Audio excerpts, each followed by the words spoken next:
Tapi ini nanti yang berat itu para menteri. Sangat berat tugasnya, betul.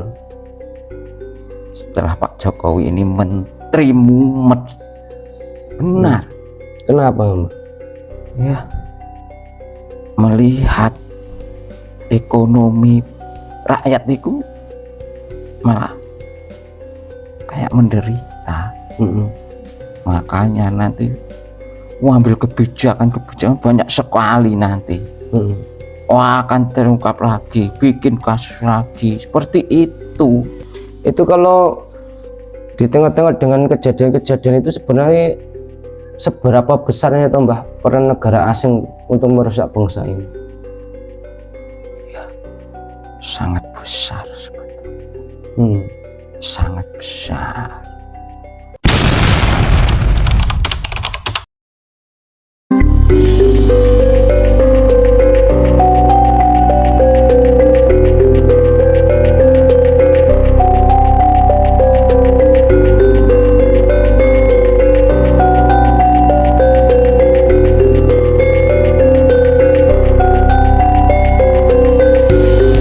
Bismillahirrahmanirrahim.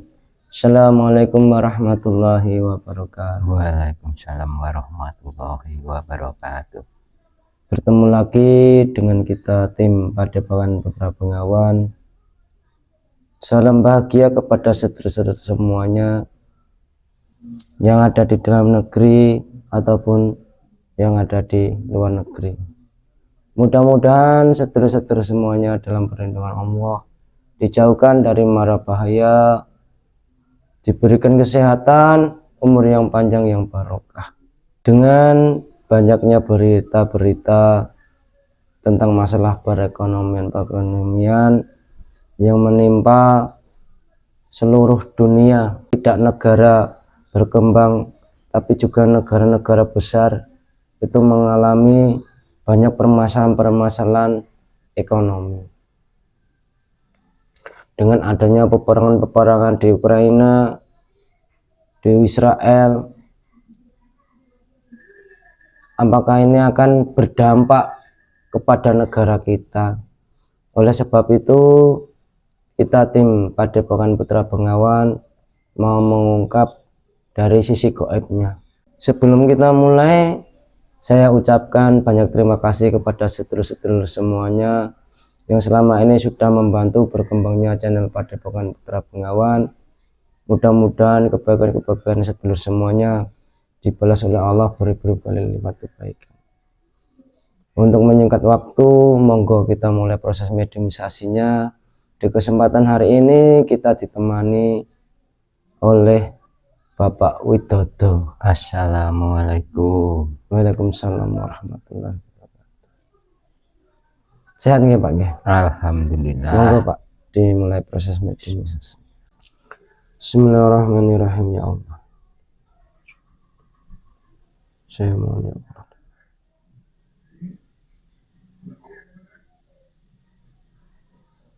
roh dan sukma dibentengi kalau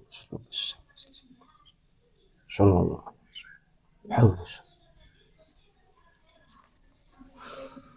Bismillahirrahmanirrahim. Ya Allah, demi sosok gaib yang bisa menjelaskan tentang perekonomian di dunia ini, tertarik sallallahu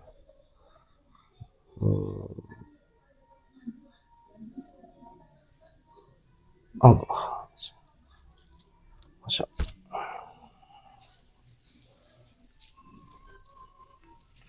Bismillahirrahmanirrahim. Ya Allah, mau dalam tadi Allah bisa sinkron menyesuaikan tubuh dengan sempurna. Kita sangat terbuka yang mengalir sama Allah. Alhamdulillah. Mohon maaf, dengan siapa nggih saya berbicara? Sosok roh. Dari mana? Dari Kayangan. Panjenengan punya nama enggak? Punya. Nama saya Sastro. Sudah muslim belum? Alhamdulillah sudah. tadi prosesnya bisa hadir di Padepokan Putra Bengawan gimana Mbah? Ya, karena sudah jadi tugas saya, Gus. Saya bertugas, ya ingin mengingatkan manusia-manusia sekarang, Gus. Ada sebuah cahaya tadi, Gus, saat saya duduk. Ya, di sana saya juga membimbing, Gus. Tapi ada sebuah cahaya yang menarik saya dibawa ke sini. Sebelum kita mulai, saya cek dulu kebenarannya ya Mbah ya. Iya, untuk mengantisipasi dari penyusup. Bismillahirrahmanirrahim. Ya Allah, jika makhluk ini berbohong makhluk dari kaya dan sudah terpentang Allah. Assalamualaikum. Waalaikumsalam. Sebelum kita ngobrol, saya suki doa dulu Mbah. Bismillahirrahmanirrahim. Ya Allah, saya mohon Allah. Sallallahu alaihi wasallam. Monggo Mbah dinikmati hidangannya. Iya, terima kasih. Juga tak rokokan Mbah. Silahkan.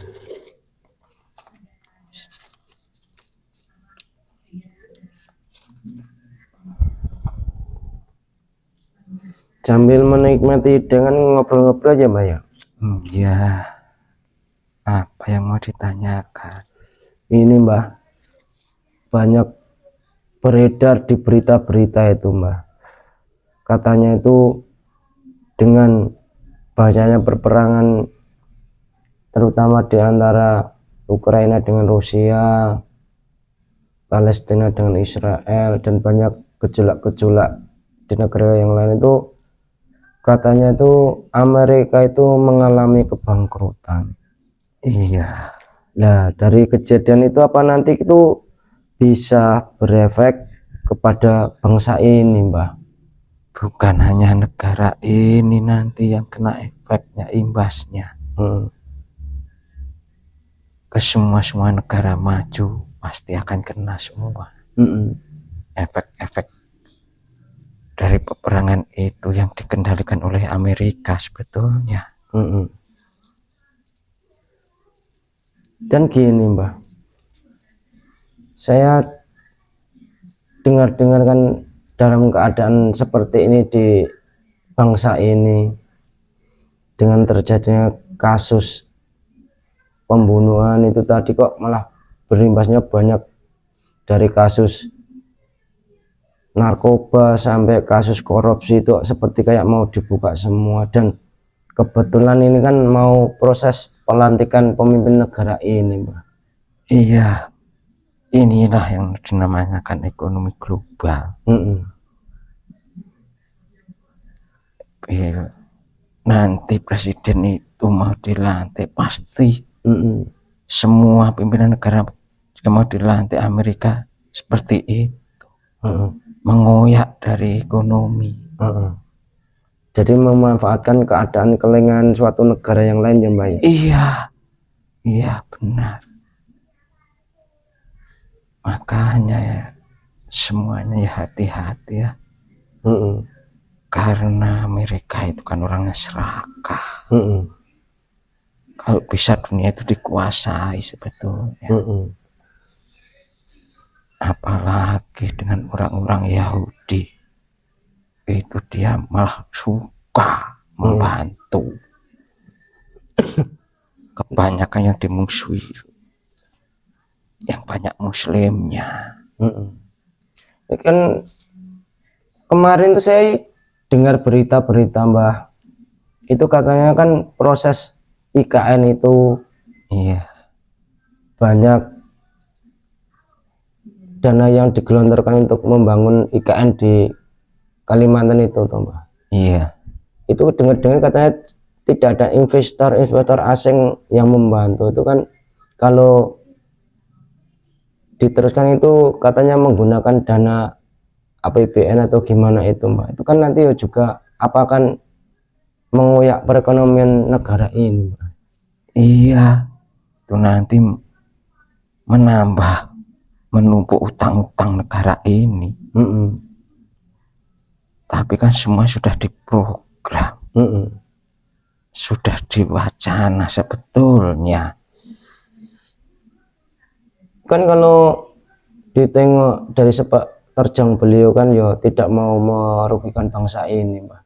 Iya, tapi namanya orang, jika ada duit, orang-orang sini udah buta semuanya.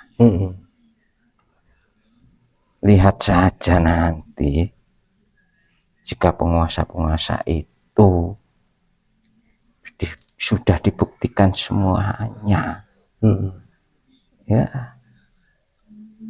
hanya malu nanti negara ini yang diterima sebetulnya. Nggak ada lagi inspektor dari negara lain itu masuk, karena ragu akan kinerja pemimpin-pemimpin itu nanti. Tapi dampaknya yang paling besar ya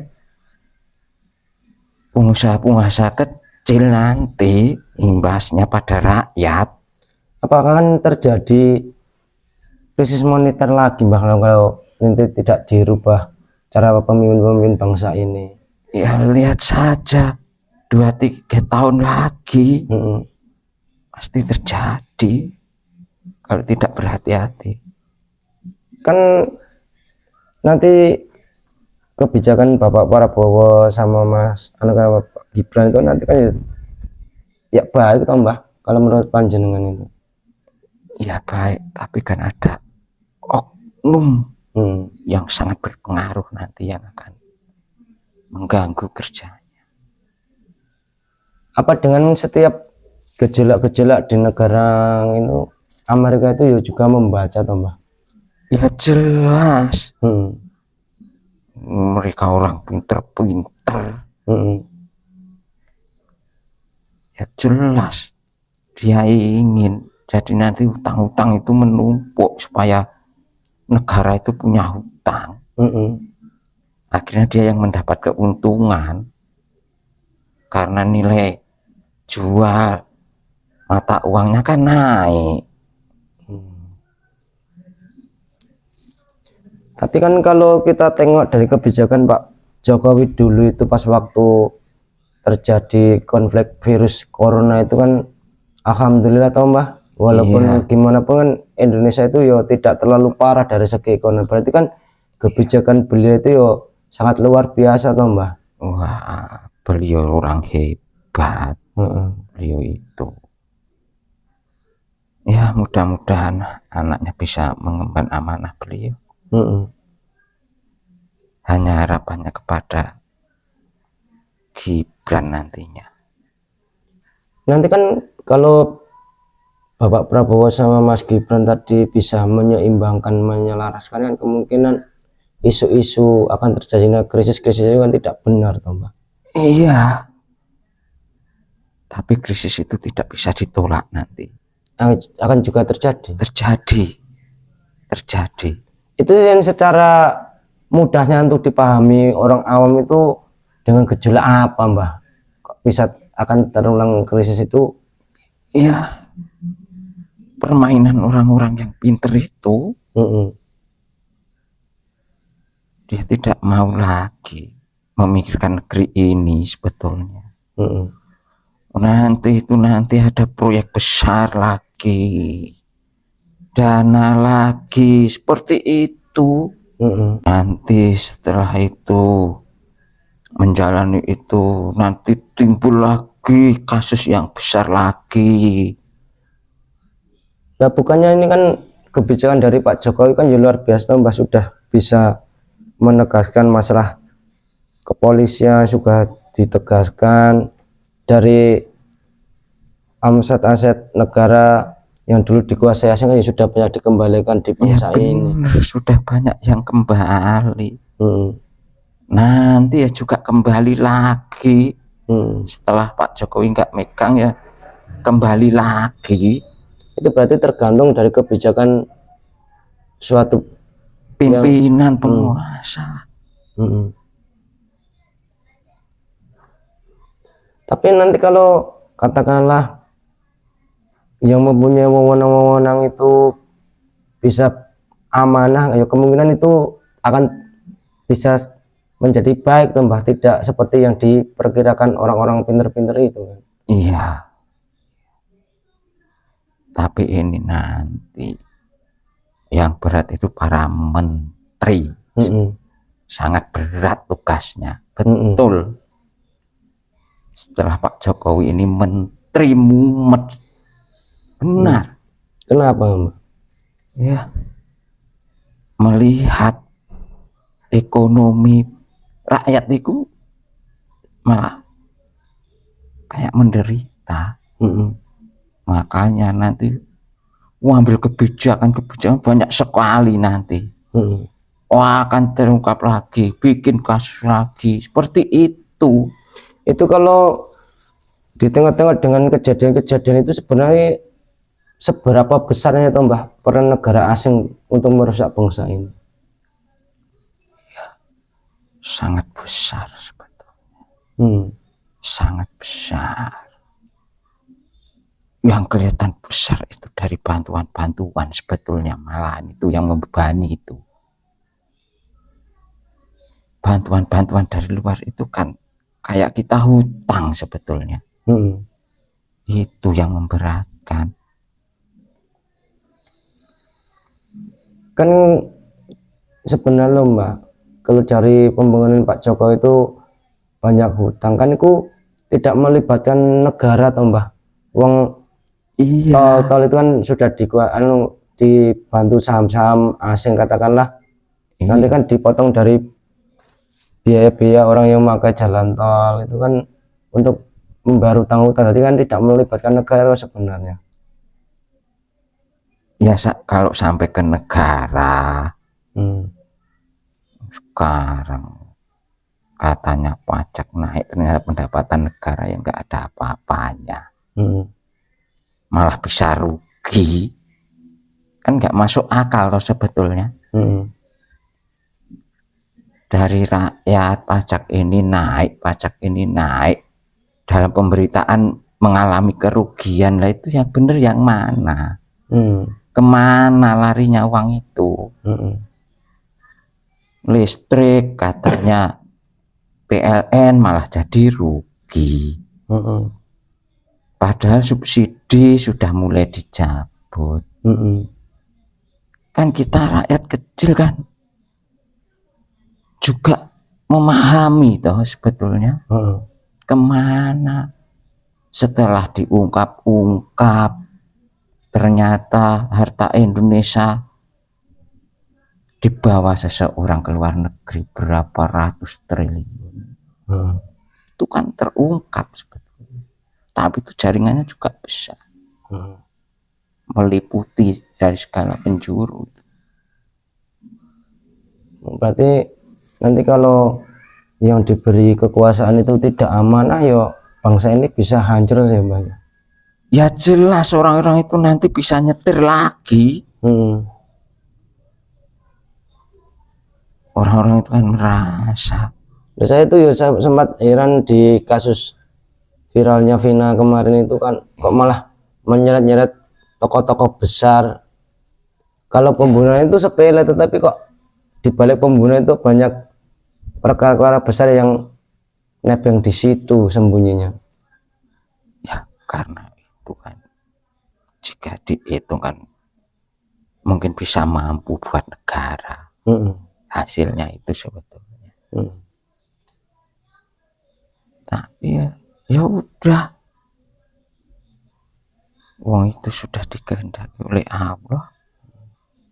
Apakah nanti ini dengan terjadinya ini mulai terungkap sedikit-sedikit, apa nanti ada kasus yang lebih besar akan terungkap Mbah? Pasti ada. Jauh lebih besar. Ada. Tetapi akan bisa terungkap toh Mbah? Saya yakin bisa. Bisa terungkap. Karena nanti orang-orang yang mempunyai kedudukan itu sudah ada pantauan sebetulnya, tapi dia nggak tahu. Saya tahu nanti yang memantau itu, berarti siapa tahu. Kalau orang-orang itu tidak senang sama kebijakan Pak Jokowi itu sebenarnya itu dengan dalih-dalih pembangunan beliau itu sebagai tameng saja ya. Iya, itu pendustaan, itu pembohongan. Sedangkan itu banyak dari pejabat-pejabat itu yang korupsi sebenarnya, bukan dari kebijakan Pak Jokowi yang merugikan negara itu. Bukan. Ya oknum-oknum itu yang menghancurkan. Tapi kan kebanyakan kok saya melihat pemberitaan itu sorotannya itu yang disalahkan itu kebijakan Pak Jokowi yang disorot itu. Yang namanya orang yang dikasih Allah ya pasti dikasih ujian seperti itu. Lihat saja nanti kalau beliau sudah angkat tangan, kelihatan semuanya. Di balik ini pemuka agama nanti banyak. Betul. Lihat saja nanti kasusnya sampai ke para ulama nanti. Jika masa ulama juga terlibat di situ, nanti ada ya ulama-ulama palsu, ada nanti. Lihat saja. Terus terjadinya peperangan di Ukraina, Israel itu nanti berpengaruh di Indonesia itu dari segi bidang apa, Mbah? Yang jelas ekonomi. Ekonomi Indonesia tidak bisa membuang apa yang dimiliki Indonesia itu keluar, sulit. Untuk mengekspor. Iya, itu agak sulit nanti. Agak sulit karena tidak sesuai dengan pajak. Nanti kalau nanti selain kasus-kasus seperti kemarin kan Jenderal ada yang terlibat di kasus narkoba atau nanti ada yang paling sangat besar nanti kelihatannya kasus apa, Mbak, yang terbongkar itu nanti juga pembunuhan. Ada yang mau mengungkap itu nanti, itu mungkin sudah puluhan tahun mau diungkap. Itu nanti beritanya top, beritanya. Iya. Tapi ya nggak semudah itu, dalang-dalangnya sudah nggak ada. Kan lucu loh. Yang mau diungkap apa? Ya udah, belajar aja untuk membuat rakyat senang, itu aja sebetulnya. Nggak usah mikirin kasus-kasus. Apa membuka kasus itu dananya juga besar. Tapi kan nanti kalau pemimpin-pemimpin yang diberi wewenang-wewenang itu bisa mengambil kebijakan dengan hati nurani untuk bangsa ini, kan nanti dengan mudahnya, Mbak. Iya, ini sebetulnya itu ada rasa iri hati antara polisi dan TNI sebetulnya. Dulu kan TNI bisa berjaya, sekarang kan kalah dengan kepolisian. Nah, itu nanti konflik itu nanti yang akan menghancurkan, jurus seharusnya buat pertahanan tapi malah merapuhkan itu nanti. Kan sekarang kan sudah banyak perkelahian antara aparat. Kan seharusnya tidak perlu itu, wong itu penegak hukum semua. Kan sekarang malah dimulai dari beliau-beliau. Tapi kan nggak menyadari, kita kan rakyat kecil. Iya. Benar, itu cuma peperangan mereka sebetulnya. Berarti harusnya saling kembali kepada Iya, pengabdian ya Mbah harusnya. ini nanti Pak Prabowo bekas angkatan darat dari pihak lain nanti juga gak terima. Karena Pak Prabowo mau mengangkat citra angkatan darat. Seperti Kopassus mau diangkat lagi. Biar dunia tahu. Tapi kan kalau keamanan kita itu kuat kan ya juga disegani toh Mbah. Lah iya. Dan nanti kan tenar itu kan ada masanya toh Gus. Dulu kerusuhan ini yang bisa yang dilulukan dari marinir. Lagi yang bisa ini dari pihak kepolisian. Kan sudah ada sendiri-sendiri tuh. Nah, masa menegak hukum semuanya kan juga mencari nama Gus. Kalau bisa kembali kepada hati nurani kan semuanya itu ya bertugas untuk keamanan bangsa ini toh Mbah. Iya, benar. Kan ya sudah dipilahkan tugasnya masing-masing. Iya, tapi manusia kan tidak seperti yang kita pikirkan. Pasti ada perebutan jabatan, itu pasti ada nanti. Ya nggak mungkin toh di negara kok beberapa pemimpinan kan nggak mungkin. Kalau bisa ya satu komando itu bagus betulnya malah. Karena semakin banyak kekuasaan itu semakin banyak gejolak ya Mbah. Iya jelas. Sebetulnya kan dari pemberontakan ini kan ada pihak-pihak lain. Ya orang-orang seperti itu nanti yang dikorbankan rakyat kecil. Yang rakyat kecil itu kan tidak tahu apa-apa Mbah. Kalau kita ditutupi dengan berita apa itu sudah lupa kok. Iya, mau gimana lagi. Wong saya memikirkan tugas saya juga berat. Ya semuanya punya tugas masing-masing Mbah sesuai dengan kapasitasnya. Itu kan dari hati kita sendiri sebetulnya.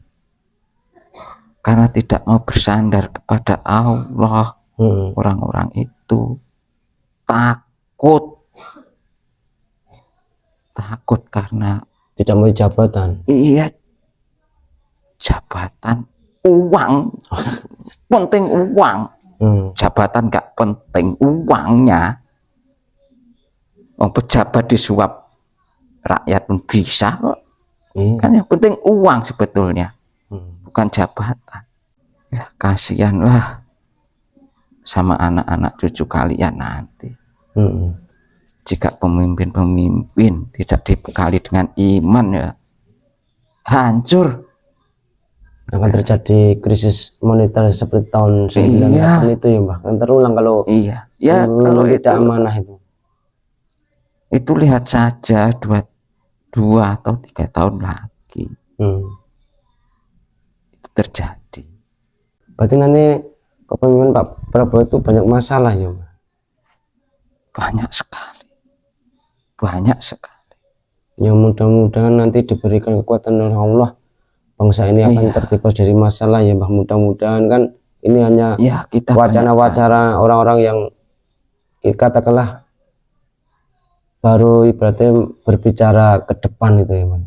Iya, kita selaku orang yang percaya kepada Allah ya, mendoakanlah para pemimpin, para pejabat-pejabat itu untuk menjadi penegak-penegak hukum ekonomi yang baik lah. Kita harus banyak-banyak berserah diri kepada Allah, karena orang-orang itu hanya berserah diri kepada manusia, hancur. kita harus berserah diri betul, karena kita hanya rakyat. Tapi kita kan ya ikut andil ya doa tadi. Kan ini loh Mbah, nanti kalau masyarakat baik, pimpinannya baik, itu kan nanti kan juga banyak investor luar negeri itu juga tertarik mau menanam saham di sini toh Mbah. Jadi nanti perekonomian kita kan juga jadi baik ke negara ini kalau semuanya amanah. Iya, sekarang itu akhlak itu sudah nggak ada. Sekarang itu mah sukanya yang main-main nggak jelas. Imannya sudah nggak ada semua. Makanya diberi gejolak panas itu sebetulnya kita pahami itu karena kesombongan kita sendiri sebetulnya. Itu keangkuhan kita, merasa kita itu mampu. Kan kalau orang merasa kita mampu, kan efek-efek negatif, efek-efek itu kan panasnya tubuh kita kan memancar. Ya seperti ini akhirnya kalau tidak segera merubah perilaku kita, alam berat menanggungnya sebetulnya. Ya para pemimpin ya kasihanilah rakyat kecil. Mereka bertumpu kepada pemimpin yang hati-hati. Kamu jadi pejabat kan juga dipilih rakyat, ya kembali ke rakyat. Itu aja Gus. Tapi juga imbal baliknya tuh Mbah, rakyat ya juga nurut, tidak banyak neko-neko toh Mbah. Yang neko-neko itu kan yang tidak mengakui rakyat. Karena memegang kan tidak mau dianggap rakyat. Rakyat ya rakyat jelata kecil-kecil yang tidak punya jabatan itu baru rakyat. Sebetulnya kalau dia tidak diinstansi ya rakyat sebetulnya. Tapi kan dia punya celah, punya kedudukan, nggak mau. Nanti yang dibuat tameng ini kepentingan rakyat, ini kepentingan rakyat terus. Rakyat itu jadi korban sebetulnya. Sudah jadi korban. Merasa bicara mau mengangkat kemiskinan rakyat lagi. Dikucurkan dana atas nama rakyat. Tapi kan kenyataannya kan yang enggak, ya cuma percikan lah. Ternyata ya banyak yang dikorupsi ya Mbak. Iya, cuma percikannya. Tapi yang buat tameng rakyat apa rakyat? Iya, lah siapa yang mau berani sama rakyat, semua rakyat? Kan itu aja. Mau nanti pemimpin itu kalau sudah masa jabatannya sudah selesai jadi rakyat lagi ya Mas sebenarnya. Iya, ya seperti orang beragama itu aja. Kan tamengnya juga agama sebetulnya, tapi imannya di mana? Kan nggak ada. Ya seperti itulah negara. Seperti kita memegang keyakinan sebetulnya. Kalau kita goyah, saya juga beragama. Semua orang beragama. Juga rakyat, semua orang kan juga rakyat. Kan sama. Dan ini untuk pesan-pesan bangsa ini apa Mbak? Agar nanti tidak terjadi krisis moneter dengan gejolak-gejolak perekonomian seperti ini. Iya, berhati-hatilah dengan perdagangan-perdagangan. Karena ini sudah perdagangan global sekarang. Semuanya bisa masuk. Produk Indonesia ya terpuruk nanti kalau semuanya mengandalkan dari luar. Ya berhati-hatilah. Karena saya orang bodoh, Gus. Mau bilang apa? Wong sing pinter aja didebat terus, apalagi saya yang bicara. Iya Bang, karena semakin pinter ya semakin ada yang lebih pinter kok. Iya. Kata Rasulullah aja banyak yang debat, apalagi orang-orang seperti kita. Ya udah ya Mbah, terima kasih atas petuah-petuahnya, mudah-mudahan bisa bermanfaat. Maaf bila ada kekurangan. Saya ini juga orang bodoh, Gus. Sebenarnya saya itu punya tugas itu buat akhlak, bukan menerangkan ini sebetulnya. Ya udah, Gus. Kan ini kan juga menyangkut akhlak. Iya, Gus. Ya udah, panjenengan undur diri ya Mbah. Terima kasih atas kehadiran di Padepokan Putra Bengawan. Jika ada salahnya ya mohon maaf sebesar-besarnya Mbah. Iya, saya juga minta maaf. Saya mohon pamit. Assalamualaikum. Waalaikumsalam warahmatullahi wabarakatuh.